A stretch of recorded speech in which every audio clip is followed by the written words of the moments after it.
ভাই কবর জিয়ারত করার উদ্দেশ্যে আমার ভাইরা সিরিয়ার দিকে যখন গমন করলো, ওই সেই গোরস্থানের একটু দূরে ইন্দিপিনির টাইম আমার নবীর কণ্ঠের আওয়াজ মা আয়েশা সিদ্দিকা শুনতে পায়।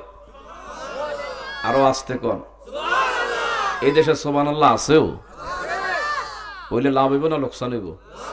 আরো যখন লাভ না লোকসান। সুবহানাল্লাহি তামলাহুল মিজান।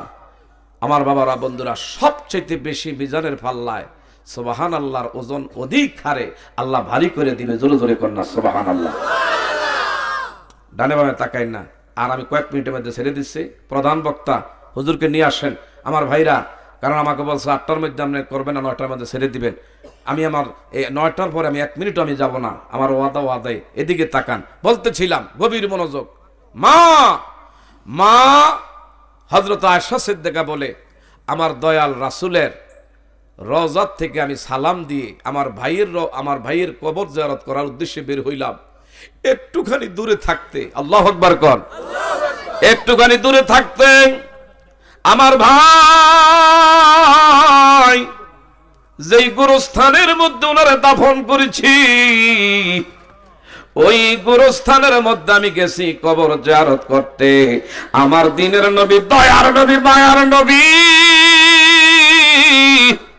ডাক দিয়া বলে, গো আয়েশা, এই গোরস্থানে যদি তোমার ভাই একা থাকতো তাহলে তোমার জিয়ারত করা চলতো।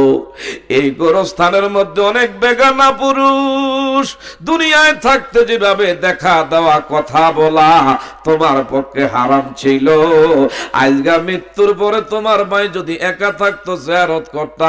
অনেক বেগানা পর পুরুষ এই গোরস্থানে আছে, কাজে গো আয়েশা এই জায়গার মধ্যে তোমার জিয়ারত চলবে না। এইটার দ্বারা প্রমাণিত হলো আমাদের দেশের কত ফির ফকির, কত ভণ্ডামির দরবারে আমাদের মা মহিলারা আল্লাহ পাওয়ার তালাশে দৌড়ায়। কথা বলেন, তারা কি এগানা না বেগানা? আরো জোরে কোন, তারা কি এগানা না বেগানা? বাবারা বন্ধুরা গভীর মনোযোগ।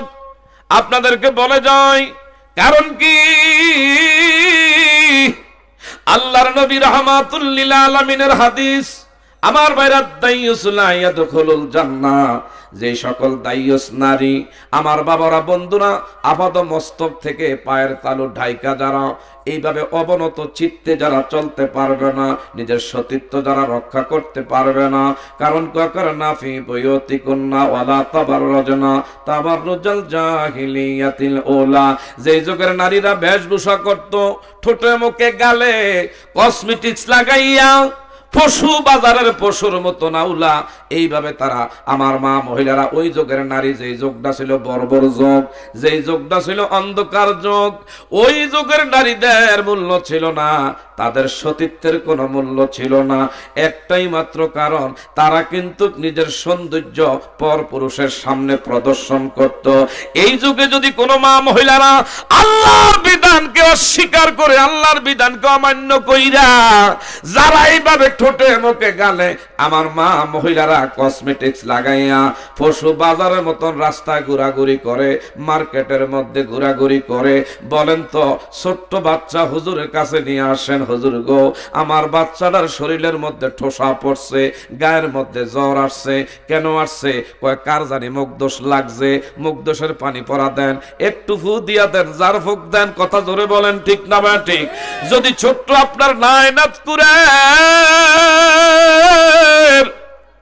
নায়নাথপুরের গায়ে যদি কারো মুখ দোষের কারণে, আর এই মুখ দোষটা কিন্তু আমার ভাইরা কোন ফির দরবেশের থেকে আসে না, যেটা বেনামাজি, যেটা নামাজ পড়ে না, যেটা সুদের কারবারি করে, যেটা মাতাল, যেটা ঘুষখোর, এই সমস্ত আমার বাবারা বন্ধুরা লোক যদি কারো দিকে খারাপ নজরে তাকায়, তার যদি ছোট্ট নায়নাত করে গায়ের মধ্যে জ্বর উঠতে পারে, আর একজন আল্লাহওয়ালাদের নজরে যদি আসেন আমার ভাইরা, হক্কানি রাব্বানি নবীর নায়েবে রাসূলের সান্নিধ্যে যদি আসেন, এদের নজরে থাকলে আল্লাহওয়ালা হইতে দেরি হবে না।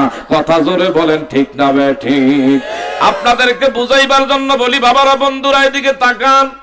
ছোট্ট বাচ্চার গায়ে যদি ঠোসা পড়তে পারে, এইটা যদি আপনি হুজুরের কাছে, ইমাম সাহেব হুজুরের কাছে পানি পড়ার লেগে আনতে পারেন, তাইলে মায়ের জাতি সৃষ্টির মধ্যে শ্রেষ্ঠ সুন্দরী, যাকে আবার আল্লাহ সবচাইতে রূপ দিয়া বানাইছে, এই জাতি যদি রাস্তায় পরপুরুষের সামনে নিজের সৌন্দর্য প্রদর্শন করার জন্য চলাফেরা করে, তাইলে অনেক সময় যুবকেও দোষ, আসলে যুবকেও দোষ না। কথা বলেন ঠিক না ভাই? ঠিক। বাবারা, বন্ধুরা, আমি বলবো, মা গো, আল্লাহর বিধান যদি আপনি মানতে পারেন, খোদার কসম করে বলি, আপনি মা দুঃখিনী এমন দামি হবেন, মা খাদি হযরতে ফাতেমা তো জোহরা, নবীর কন্যা, কেন জান্নাতের সরদারিনী। সুবহানাল্লাহ বলেন। কেন জান্নাতের সরদারিনী? মা ফাতেমা, আল্লাহর হুকুম। আরেকটা হলো, আমার নবী, অনেকে বলে নবীর কন্যা হওয়ার কারণে জান্নাতের কোটি কোটি নারীদের লিডার হবে। না না, একমাত্র আমার আল্লাহরে ভয় করেছি। আরেক দিক দিয়ে হলো, স্বামীর খেদমত কইরা পৃথিবীর মধ্যে শ্রেষ্ঠ নারী হয়ে গেছে। সুবহানাল্লাহ। আইজ যারা আল্লাহর বিধান মানবে, মা ফাতেমার সাথী হইয়া তারা নিঃসন্দেহে আল্লাহর জান্নাতে যাবে। এগো মা, আপনাদেরকে বলে যায়, আজগার থেকে গো মা, গর্বে সন্তান আসছে, নামাজে দাঁড়াবেন। গর্বে সন্তান আছে, নফল নামাজ পড়বেন। গর্বে সন্তান আসছে, আপনি কোরআন তেলাওয়াত করেন। আপনার গর্বের সন্তান, আপনি বেশি বেশি কইরা আমার আল্লাহর নবীর উপরে দুরূদের আমল করেন। খোদার কসম করে বলি, এই সন্তান যদি ডেলিভারি হয়, তার উপরে কোরআনের তাসির হবে। নামাজ যেই মা গর্বে সন্তান নিয়ে আদায় করবে, এই সন্তানের উপরে নামাজের তাসির হয়। সন্তান ডেলিভারি হইতে দেরি, আপনার সন্তানের উপরে শয়তান এফেক্টেড করতে পারবে না। এই সন্তান আস্তে আস্তে বড় হবে, যখন তার শরীয়ত ইসলাম তার উপরে বিধান আসবে, আজানের আগে আগে আপনার সন্তান মসজিদের ইমাম সাহেবের পিছনে জামাতে শামিল হবে। কথা বলেন জোরে, ঠিক না ঠিক? আর যেই মা গো নিজেকে নিজের সৌন্দর্য প্রদর্শনের জন্য রাস্তায় ঘোরাঘুরি করেন গর্বে সন্তান নিয়া, এই সন্তান বড় হইলে, আজান হইলে মসজিদে অ্যাবাউট করবে। মসজিদে এসে নিজের বিশেষ করে বাদ দিয়া অন্যত্র দিকে দৌড়াবে। কথা জোরে বলেন, ঠিক না ঠিক? আমি এটা বাস্তব উদাহরণ আপনাদেরকে দিচ্ছি। বাবারা, বন্ধুরা,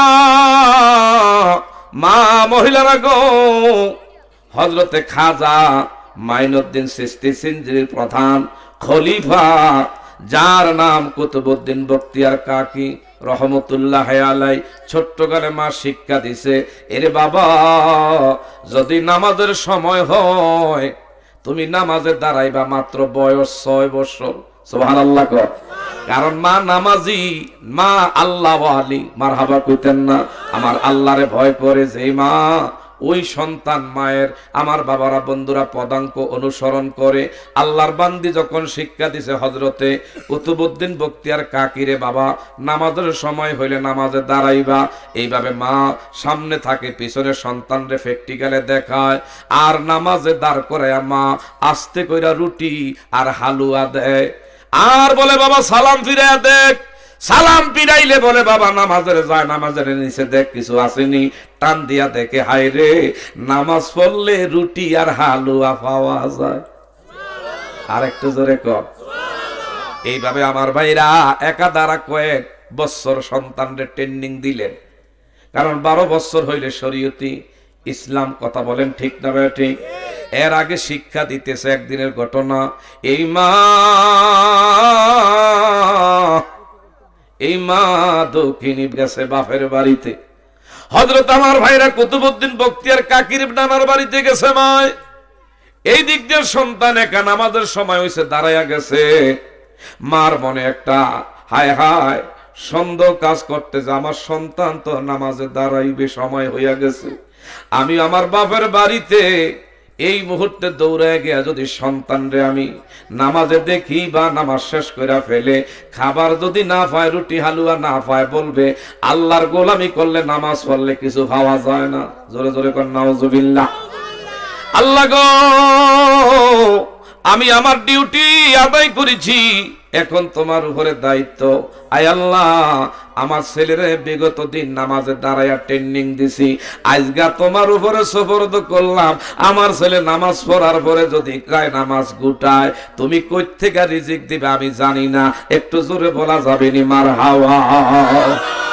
আমার ভাইরা ছোট্ট হযরতে কুতুবউদ্দিন বখতিয়ার এইভাবে আজগা মায় নাই, নামাজ শেষ কইরা যায় নামাজ টান দিছে। অন্য দিন দেখছে হাইরে রুটি আর হালুয়া, আজগা থেকে এমন রুটি আর এমন হালুয়া মুখে দিয়া কয়, ইতিপূর্বে মা যা খাওয়াইছে আজগা মায় নানার বাইত গেছে, এমন মজার খানা আমি জীবনে আর কোনোদিনও খাই না। মা দৌড়ে আসছে বাপের বাড়ির থেকে, মারহাবা কইতেন না। আইসা দেখে সন্তান নামাজের যায় নামাজ গুটাইয়া উঠাইতেছে, আর হালুয়া আর রুটি হাতে নিয়া কয়েসগা মায়ও নাই। মায় কো বাবা আসি রে, আমি কিন্তু হাজির হইয়া গেছি। এগো মা, আমি আমার রুটি আর হালুয়া মুখে দিছি, আজকে তুমি ঘরে নাই, এত মজার খাবার কই থেকে তুমি আজকে ব্যবস্থা কইরা গেছো, কই থেকে আসছে? আল্লাহু আকবার কর। বাবা রে, যে মালিকের ডিউটি করেছি, বাবার এই মাইক আমার বাপদা 14 ওয়াজ করে না, এর মাইক আওয়াজ একসময় ঘের ঘেরায়, কত বন্ধ হয়ে যায়। ওয়াজ যদি ফেসাদ দিয়ে ওয়াজ কত করন যায়, মাইকে যদি ওয়াজটাই না নেয়, কথা বলেন ঠিক না? ঠিক কলার মতন মহে দেই, এরপরে কিন্তু আওয়াজ হয়। যা হোক, এদিকে চান হেরা যেই মশলা দিছে এইরকমই তৈবে মজা, যেই মানে টেয়া দিছে বেড়া থেকে বেশি আনবে কই থেকে। আমার বাবারা, বন্ধুরা, গভীর মনোযোগ আমার দিকে তাকান।